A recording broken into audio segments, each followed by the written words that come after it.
안녕하세요. 써니 키토 레시피입니다. 오늘은 요리 레시피가 아닌 평소와 좀 다른 영상을 준비했어요.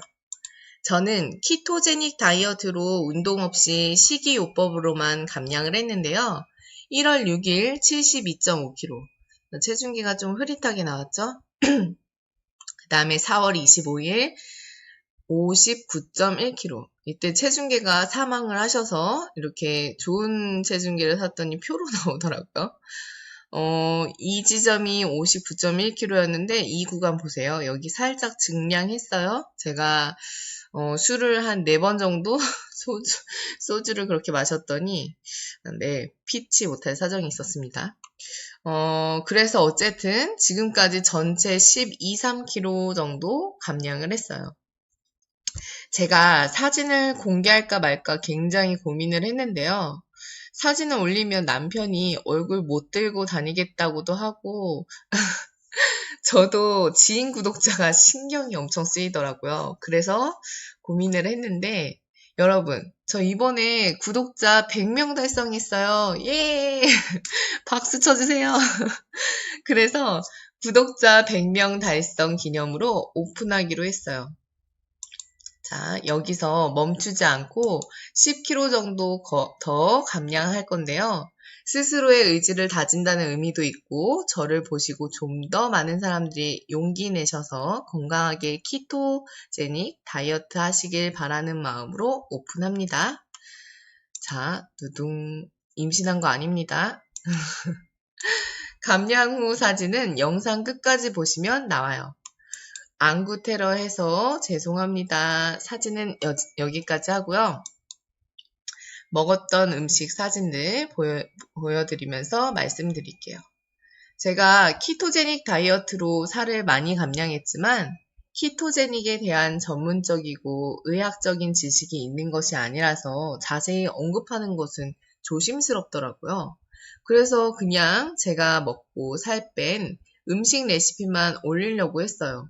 그런데 살이 많이 빠지니까 주변에서 어떻게 뺐는지 궁금해 하시더라고요.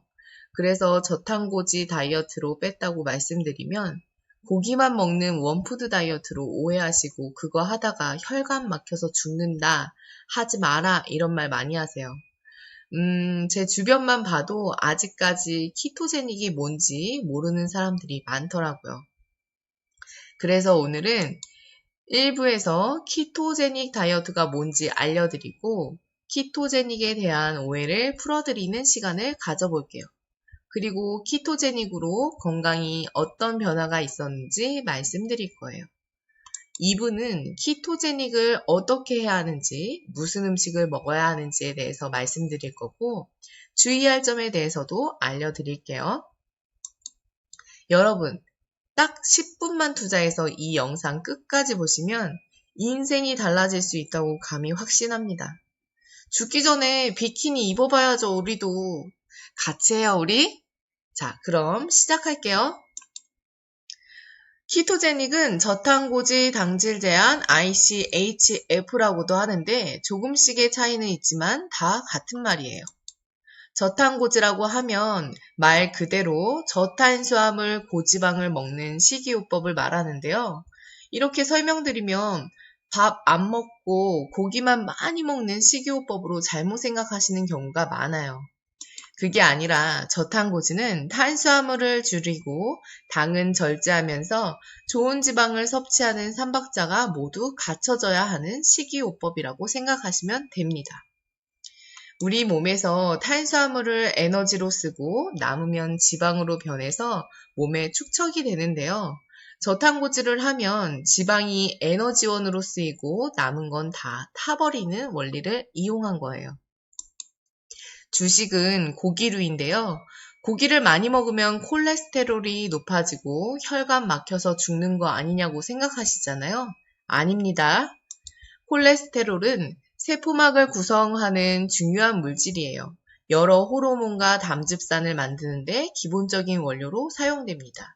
또한 프리 라디컬이라는 몸에서 해로운 것을 없애줍니다. 인체에 세균이 침입해서 싸워야 할 때 필요한 무기라는 거예요. 지방이 건강을 해친다는 오랜 걱정은 1950년 엔셀키스라는 교수가 지방을 심혈관 질환의 원인으로 낙인 찍은 데서 비롯되었는데 이때부터 마치 진리인 양 우리의 건강 상식을 차지하게 되었어요. 그냥 한 개인 때문이 아니라 연관된 어마어마한 규모의 돈과 정치 그리고 여러 업계 사이에 존재하는 끊임없는 유착관계와도 관련이 있는 일이에요. 수십 년 동안 의대에서도 지방은 나쁘다고 가르쳐 왔고 의사들은 환자들에게 고기 지방을 줄이라고 권하고 있고요. 이거는 제가 마음대로 말씀드린 건 아니고 기적의 식단 그리고 비만 코드라는 책에 나오더라고요. 지금도 전문가인 의사들 중에서도 의견이 분분하더라고요. 저탄고지를 찬성하는 논문도 나오고 있고 반대하는 논문도 나오고 있어요. 그런데 저는 사실 의학적 논문에서 뭐라고 말하던 상관이 없는 사람이에요. 제가 의료계에 있는 사람도 아니고 키토제닉이 좋다 나쁘다 논쟁할 이유가 없죠. 그저 제가 키토제닉으로 살이 빠지고 더 건강해지는 걸 느끼면 되는 거 아닌가요? 저의 경우는 다이어트 전에 두통이 너무 심해서 한 달에 12번 정도 두통약을 달고 살았어요. 제 주변 지인들은 다 알고 있는데 제가 살짝 아픈 게 아니라 한번 아프기 시작하면 눈도 아프고 근육이 다 뭉치고 구토 증세까지 생겼어요. 그런데 저탄고지를 시작하면서 두통이 거의 없어진 거예요.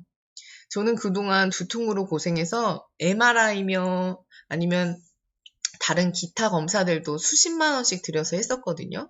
그런데 이렇게 식이요법으로 만성 두통이 사라진다는 게 너무 신기하지 않나요? 저는 좀 신기한데. 그리고 제 남편은 평소에 고혈압 약을 복용하고 있었거든요. 저탄고지 다이어트를 하면서 혈압약은 똑같이 먹었어요. 남편이 혈압약이 다 떨어져서 약을 받으러 병원에 갔더니 이번엔 저혈압이라는 거예요. 그래서 약을 끊고 저탄고지만 열심히 했거든요. 그랬더니 이번엔 혈압이 정상으로 돌아왔어요. 여러분, 고혈압은 죽을 때까지 약을 먹어야 하는 병이잖아요. 그런데 이렇게 식이요법으로 고혈압까지 치료가 되는 거 보면 정말 신기하죠. 하지만 아직 저희가 키토제닉 다이어트를 한 지 5개월이 채 안 됐거든요. 그래서 그 고혈압에 대해서는 차후 업데이트 해드릴게요. 그리고 관련 책을 보면 ADHD나 자폐, 내전증 이런 것들이 호전되기도 한대요. 절대적으로 저탄고지 식단으로만 치료되는 건 아니지만 저탄고지 식단이 상당히 많이 도움이 된다고 해요. 그리고 그 밖에 당뇨나 암 같은 질병에도 좋다고 합니다. 저한테 해당되는 질병이 아니어서 일일이 다 열거하고 자세히 설명드리기는 어렵지만 사람의 질병에 전체적으로 좋은 영향을 끼치는 건 맞는 것 같아요. 저 무슨 다단계 하는 사람 같네요. 사실 다이어트 하려고 저탄고지를 시작한 건데 건강까지 좋아지니까 안 할 이유가 없겠죠? 키토제닉을 저에게 권했던 친구 재웅이 엄마에게 너무 감사해요. 지금 코로나 때문에 못 만난 지 좀 됐는데 코로나가 완전히 없어지면 맛있는 고기 살 거예요. 저는 그동안 안 해본 다이어트가 없어요. 하루에 운동 3시간씩 하면서 풀떼기만 먹어가며 저칼로리 다이어트도 해봤고 단식원에도 들어가 봤고 여기 언급해도 되나요? 썬라이땡, 레몬 디톡스, 허벌라이땡 같은 다이어트에 좋다는 식품을 수십만 원씩 사다가 먹어보기도 했고요. 아, 어떡하지? 남편 몰라야 되는데. 쉿, 비밀이에요. 어쨌든 그리고 제니칼이라는 먹으면 대변으로 기름 빠지는 약도 먹어봤고요. 모두 다 효과는 있었어요. 그리고 요요로 더 살이 찐 거죠. 여러분, 뭐든지 하면 일시적으로 살이 빠지는 효과는 있어요. 그런데 우리 몸이 망가진다는 거죠. 저칼로리 다이어트를 하면서 몸에 영향을 안 주면 몸이 대사가 잘 안 되고 나중엔 결국 요요가 오게 되는 거예요. 그런데 키토제닉 다이어트는 좋은 음식을 충분히 많이 드시면서 몸을 건강하게 해주고 살도 빠질 수 있는 식이요법이에요. 좋아하는 음식을 마음껏 먹으면서 하는 거라 제가 해본 다이어트 중에 가장 쉬웠던 것 같아요. 사람들이 와, 살 빼는 거 힘든데 정말 대단해 이런 말 하시거든요. 그런데 사실은 대단한 것도 아니고 어렵지도 않아요. 제대로만 알면 누구나 할 수 있어요. 지금까지 비만인 사람들은 의지가 약해서 그렇다고 생각해왔잖아요. 그런데 사실은 그게 아니에요. 탄수화물과 당을 먹으면서 지방도 많이 먹으면 우리는 끊임없이 식욕이 땡기게 돼 있어요. 비만은 의지의 문제가 아니라 호르몬의 문제라는 거예요. 여러분 탓이 아니에요. 제가 저탄고지를 설명을 해도 에이, 나는 단 거 좋아해서 간식 못 끊어 하시는 분들이 계세요. 여러분, 저는 매일 밤 11시, 12시만 되면 집 앞 편의점이랑 빵집에 가서 이틀에 한 번꼴로 왕창 사다가 먹던 사람이에요. 식욕이 게으름을 이긴 거예요. 그런데 좋은 지방을 많이 먹었더니 간식을 땡겨 했던 그런 식욕이 사라졌어요. 원리는 모르겠지만 너무 신기하지 않나요? 이건 의지의 문제가 아니라는 거죠. 자, 다음은 기대하셨던 사진입니다.